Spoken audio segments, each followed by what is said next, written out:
There's a big question that a lot of people have, and that's simply, when is it time to slow down on keto or stop, or how do you know that maybe you're not cut out for it? Maybe it just doesn't work. 'Cause, it's not one of these things that it's going to work for 100% of all people.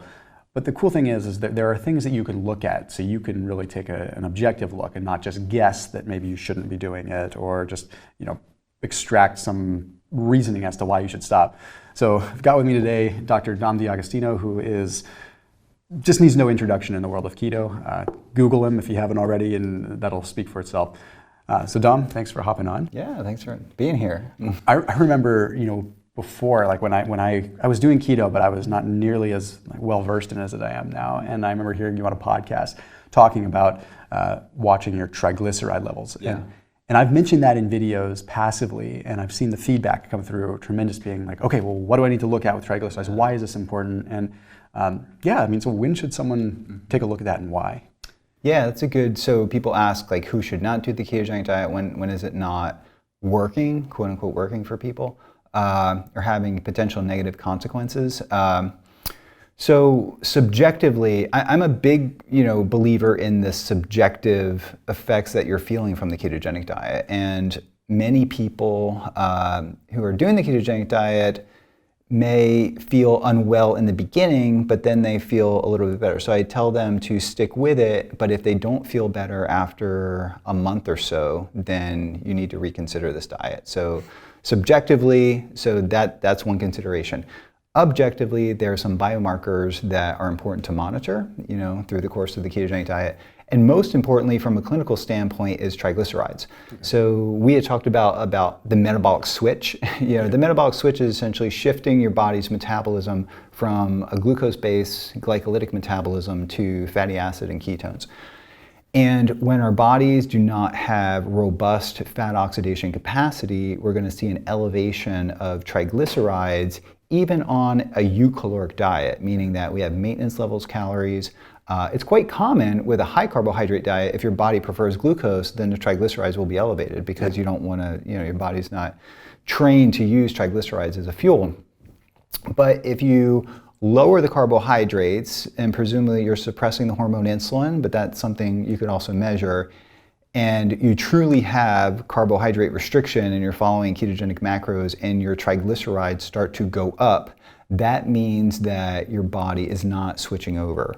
And there's a couple ways that you can go about doing it. So dozens, if not hundreds of people have contacted me, and sort of if you calorie restrict, now that could be a consequence of just getting surplus amount of calories. Surplus amount of calories on any diet will increase your triglycerides. So that should be said. Short term and long term. As long as you have a caloric surplus, you're going to have elevated triglycerides. Okay. High carb, medium carb, low carb. So if you're following a eucaloric diet and you're at a calorie balance, meaning that your weight is not changing and your triglycerides are elevated, that's a bit of a red flag. So if you calorie restrict for a couple days going into your blood work again, and then you get blood work in a caloric deficit and your triglycerides are still elevated, that's a pretty significant red flag in my mind, that there are, from metabolically biochemistry, your body is not adapting to fat. And there's a variety. We could have a variety of SNPs for fatty acid oxidation enzymes, ketogenesis enzymes. There's a variety of different things that can contribute to that. Yeah. The other thing that you could do is do intermittent fasting with the ketogenic diet or a calorie-restricted ketogenic diet. And if you do like a 16-8 and do that for a couple weeks and get blood work and you're still like getting high triglycerides, that's probably the biggest reason to stop the ketogenic diet. And maybe low carb. I'm an advocate for low carb no matter what, but to transition from such a high fat intake to more of a high protein, moderate fat, low carb intake could be a better option for you. So how long after someone starts a ketogenic diet should they test their triglycerides to really check? Because I do know quite a few people within the first couple of weeks of doing keto, it's not uncommon for them to see a little bump up in their triglycerides and then it subsides. But I wasn't sure if there was a time that most people should be like, hey, if you're really concerned, and you want to really vet it out, like a month, 2 months, what? After this video, please do check out Thrive Market. So if you're someone that's making some kind of change within your life, you're trying to eat better, you're trying to just make better choices, you've got to try Thrive Market. If you're a busy person like I am, they are an online membership-based grocery store. So here's what you do. You go onto Thrive Market, you select the foods that you want, just like your grocery shopping, except there's different categories for different diets and stuff like that. Then click a few buttons, it gets delivered to your doorstep in a couple of days. You never had to go to the grocery store, you never had to talk to anybody if you don't want to, and it makes it that simple, easy peasy, lemon squeezy. So that link is down below. They have so many different foods that you won't even know what to do with. You can get 25% off your first grocery order by using that link down below, and also select a free gift. But you have to use that link down below because they are today's video sponsor. A huge thank you to them for the continued support. So help support them and support this channel and support your pantry by using that link down below. Yeah, I would give it 6 to 12 weeks, yeah, so 1 or 2 months. Allow that adaptation to occur. If you're, and rare cases I see triglycerides skyrocket, and that's kind of weird. That's someone who's truly not adapting to super high fat associated with a ketogenic diet. If your triglycerides are persistently elevated 2 or 3 months later, and you're not in a caloric surplus, and especially if you're in a caloric deficit, that's a pretty big red flag, and I would probably advocate for that person not to follow a ketogenic diet. So it's pretty rare. I would say maybe at most 10%, maybe 20% initially. I think there's a lot of people who may initially have high triglycerides in the beginning that could train and coach their metabolism, if you will, to be a fat burner with more persistent effort. Yeah. And you might not necessarily, the key may be to just go like high protein, moderate fat, low carb for a period of time and train your metabolism to be more of a fat-based metabolism, and then transition from a keto diet into that. Or, as we were talking about yesterday, intermittent fasting is a way to really augment the metabolic switch. And that could be with a carb-based diet or ideally a low-carb diet, and that could prep your body, and prime your body to be more accepting of a ketogenic diet, the high-fat intake of a ketogenic diet. Interesting. Yeah, and I've noticed even with myself, and I think the caloric surplus situation answers this question because found that people that follow a ketogenic diet and they're doing really well, and then they go off and they have some carbohydrates for a month or so, and then they get their blood work done. It's interesting because sometimes I'll see that their triglycerides go up at that point. Now I'm connecting the dots and wondering if maybe when they're going back on carbohydrates, they're getting the taste of carbs and they're having the blood sugar roller coaster, and they're possibly just putting themselves in a surplus, and that in general is causing that increase in triglycerides just because they went off of keto and maybe now they're eating more. Yeah. So that could answer that question. But is there another reason behind that? Because that's a common one. People say, when I went off of keto, my triglycerides went up. Yeah. Well, I think it's important to recognize a couple things are going on there. That carbohydrates and glucose are fat sparing, and you'll also increase insulin.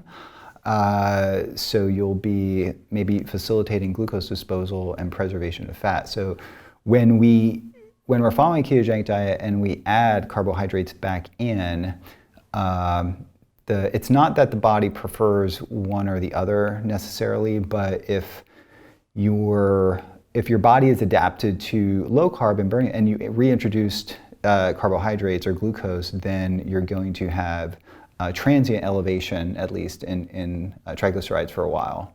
Yeah.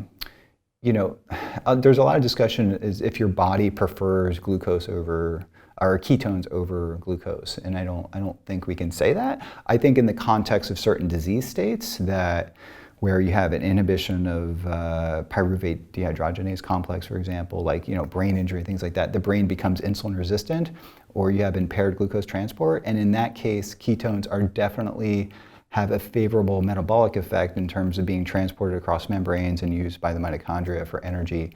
So in that context, but I don't think we could say, make a blanket statement that ketones are preferred over glucose in all situations. Your brain will use whatever fuel's available. Yeah. But when it comes to a spike in triglycerides, yeah, reintroducing carbohydrates, independent of calories, even with a eucaloric diet, could contribute to that. I mean, outside of... And it may not be pathological. I mean, there's an adaptation process. Yeah. Well, I guess that's kind of my next question surrounding that is, outside of, this one biomarker of triglycerides, are there other reasons, and this is, simple, not saying anything clinical, but like someone doing a ketogenic diet might know that it's time to stop, or or it's just not for them, or is it the rest of it fairly subjective? Like if you're just not feeling good, I mean, some people just, it doesn't click with them. Most people, I find it does, but you get those people that even with good blood work, they're just like, I don't want to point fingers and say that it's psychosomatic, but I bet you there is a psychological piece at play too. Yeah. Yeah, I think the first and foremost is how you feel. I've had people contact me, I just don't feel good on a ketogenic diet, and they just kind of rant on and on. I was like, well, then it's probably not for you. Yeah. Like, don't do it. Do maybe more of just a low carb, protein, veggies kind of approach or whatever. But independent of that, I still think we can train our bodies to burn more fat. It doesn't have to be ketogenic. But yeah, the elevation of triglycerides and the ongoing debate, which I don't think it's ever going to end, with elevated LDL. So, and that's, in the beginning, I thought it was maybe 10, 15%, but it seems it's more like 30 or 40 or maybe even 50% have definitely a transiently elevated LDL. But I do think that, very high saturated fat and getting like you have done more of a Mediterranean keto approach, been an advocate for that. That seems to pretty much solve the issue. It did for me. Pretty much. Although I still trend a little bit high on the LDL, but your LDL is pretty low relative to mine. Yeah, very low. Yeah. And my HDL has been pretty good. So everything, and my triglycerides have been really low, but not like 30s like you, but more like 40s and 50s. Yeah. So I mean, I have my thought process on saturated fat is that not that it's necessarily bad, but I find that for me, I keep 20% or less of my total fat calories from saturated fat. And that's my general rule of thumb.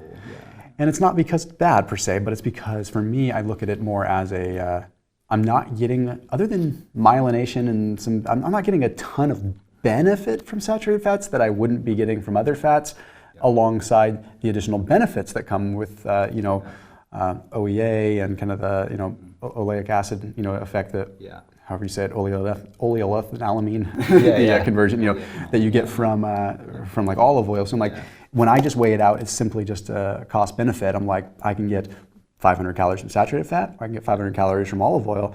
Olive oil is going to get me this extra additional benefit. So if I add more saturated fat, I'm sure I'm getting the same calories. I'm not saying it's bad, but if I'm actually extracting more antioxidant value and out of an olive oil, then why not the olive oil? Yeah. Well, I don't know if we want to talk about it here, but plant oils, and because I know it's going to come up, as opposed to animal fats, and the ratio of omega-6 to omega-3. And I get this question a lot. In an ideal world, I think if you could do a 1-to-1 ratio of omega-3, 6 to 3, it's very hard to do, but I'm more of an advocate of, I get this question a lot, I don't know if you do, or at least several emails per week. And but I think you're perfectly fine if you could do 3-to-1 omega-6 to. I would agree. But I think if I looked at my diet and I've analyzed the spectrum of lipids, it's actually pretty close to, because I eat a lot of fish and I take fish oil, it's about 2-to-1, which is way much higher in much lower ratio, I guess, or much more higher omega-3. And it's very like confusing research with that, because you see arachidonic acid, and like you kind of still, like as it kind of goes down the path, you still have anti-inflammatory effects even with omega-6s, and it's just, but what I think becomes really, so it's like it ends up just a kind of a pissing match a lot of times with this omega-6 versus omega-3. I'm with you, I just go by how I feel, right? If I go to a restaurant and I'm bombarded with seed oils, I don't feel very good, but there's also other things at play. But I do always say that with keto, I think it's exacerbated, and the awareness of it is heightened because of how much fat you're consuming, right? So in a normal diet, it might be a negligible thing to say you need to make sure you're getting a 1-to-1 because maybe they're only consuming 50 grams of fat a day or 70 grams of fat a day. For someone like, if I'm consuming 200 grams of fat a day, I'm moving a much bigger needle by having that ratio skewed, because the lion's share of my calories are coming from that. So the lion's share of my fuel is that. So if there is a discrepancy with omega-3, omega-6, I'm going to feel it as a keto person more. So I think that we are a little bit more justified to talk about that. And when you feel it, what do you, so I definitely know what you're talking about feeling it. And when I started keto, I was kind of ignorant to the types of different fats as much as I am now, but I noticed that, seed oils from eating, high fat content at restaurants. So I really think seed oils on the shelf are probably not oxidized and probably not so dangerous as some people advocate they are. But once you heat them, especially if you heat them and reheat them like many restaurants do, then they become pretty powerful toxins, I think, pro-inflammatory toxins. So I'm not a huge, I don't demonize seed oils, but heating seed oils or, getting them at restaurants, I think could be a pretty bad situation. A lot of cross-contamination there too. You never know what you're really getting.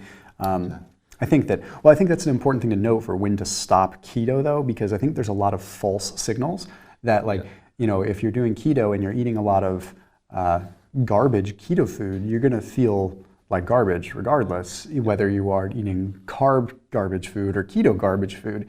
So I think I never want to tell someone to stop doing something that they feel might not be working for them or might be perhaps even dangerous for them if they feel that way. Who am I to say that? But it's like, take a good look at what you are eating, because like if you really, if you're not eating good quality food, no matter what you're eating, what kind of dietary pattern you're following, you could feel like crap. So maybe like people go and jump on keto, and first thing they do is, eat a pound of nuts. It's like it's probably not going to feel real good, and then you might blame it on keto as a whole. It seems like a healthy thing to do, but you and I have both talked about this, and we both feel better when we pull nuts from our diet, or just minimize it. Not completely eliminate it, but I probably have some kind of nuts every day, or almond flour. Or something I allow myself about an ounce a day. Is usually what I will hit. Some days more, but usually an ounce. Yeah. And so red meat. So the carnivore crowd is really an advocate of just eating red meat pretty much all the time. But I actually do feel, after doing that for quite some time and then switching out the red meat to more poultry, turkey especially seems to resonate pretty well with me. So I've been eating that kind of frequently. And I know you do more of a Mediterranean, so I get a ton of fish. And I do get red meat quite frequently, but I've been switching out a lot of the red meat for more eggs, but also fish and poultry too. And I kind of like turkey over chicken. It's I go back and forth. I don't really like the taste of ground turkey as much as I like the taste of lean ground chicken, but I like them both. And so I'm very, very, very heavy on the eggs. So a big egg guy, and then lots of small fish and lots of shellfish. And then a fair bit of poultry too. So like eggs, I would say like are a staple of mine. And we talked about this yesterday at breakfast. And you keep all the yolks when you eat the eggs. Okay, I give some of the yolks to my dog. So if I make 6 eggs, I might actually give up to 4 yolks to my dogs and eat that. But I'll add some extra fat in with, I get like a fatty ground turkey or some other, cook the eggs with lots of ghee and things like that. And I'm also a big veggie guy, lots of veggies. And I think that's actually another good thing that might come up is the micronutrient deficiencies that occur within that, and it's simply as a pattern of, maybe there's not a micronutrient deficiency, but maybe you're just not consuming the same amount of micronutrients you were used to when you first went on keto, so things change. But that's probably a topic for another day. But either way, I think with this, there's some good context that it might not necessarily be time to stop keto. It might be time to revamp your protocol and take a good hard look at what you're doing. But I think number one, take a look at your triglycerides. And maybe delve in the next, maybe not now, but maybe delve into the topic of a plant-based ketogenic diet or more of a higher fiber ketogenic diet. Could be a better approach for people who are getting some issues, lipid issues, or just not feeling well on a ketogenic diet. Absolutely. So for our next video. Cool. Well, as always, keep it locked in here on my channel, and see you soon.